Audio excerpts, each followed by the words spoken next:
Hello citizens and welcome back. In today's video I would like to talk about the loot system in Star Citizen, what it does well and what are its flaws, and possibly how it can be improved. As always, if you like this video, sacrifice a like and a comment to the YouTube algorithm and subscribe for more. And here's a shout out to our amazing patrons for their support of the channel and the armory. If you would like to support the channel, check out the Patreon link in the description or become a member. Before I get into the actual video, if you're trying to figure out where to loot certain items, check out the armory, it has all the information you need to get started. Okay, now onto the video. With the introduction of local inventory, CIG also introduced lootable containers at certain points of interest. This is a fairly common practice for MMOs.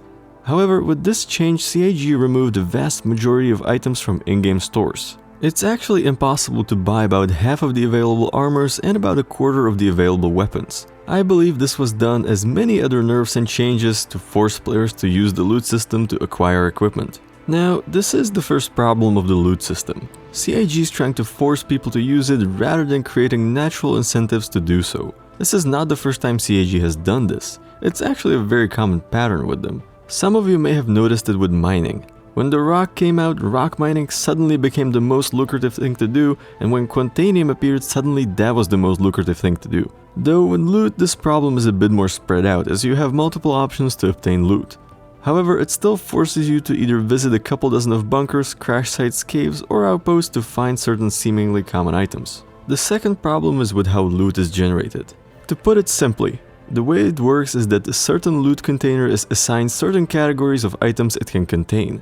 These items may or may not be present in shops as well. Then it is randomly generated which items and how many will appear in a given instance of that container. And then the container itself has a probability of spawning at certain locations.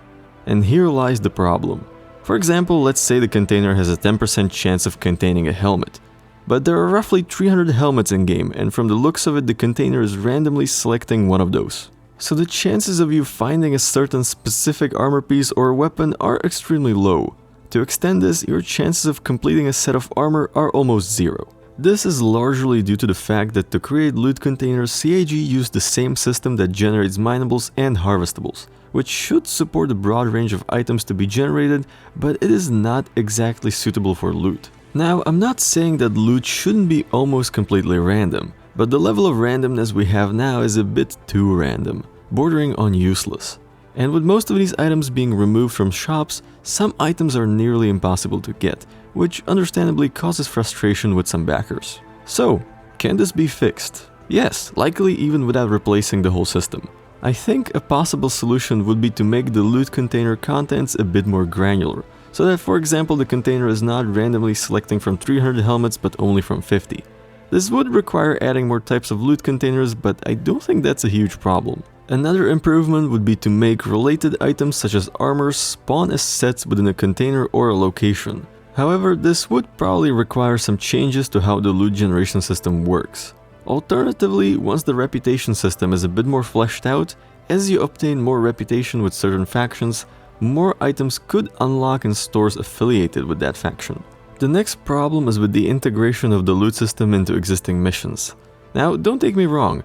Outposts and bunkers have loot, but only some caves spawn loot and only the new crash sites have loot. I don't think it would have been that much work to add loot to all remaining crash sites as well. The 890 jump mission doesn't have loot either, besides what the enemies have on them. I'm sure this will be fixed eventually, but it was a bit disappointing to not see this with the initial release, as it would have given CIG more opportunities to diversify loot containers and improve the general loot experience. And finally, this video wouldn't be complete if I didn't complain about the inventory system. Again, having to drag a couple dozen items from one container to another is not fun.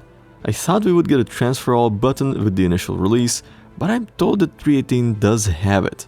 So we will see if the rumors are true when it comes out. And with that being said, that's it for tonight. What do you think? Is the loot system good or does it need some work? What items are you after? Let me know in the comments. Thank you for watching, fly safe, and I will see you in the verse.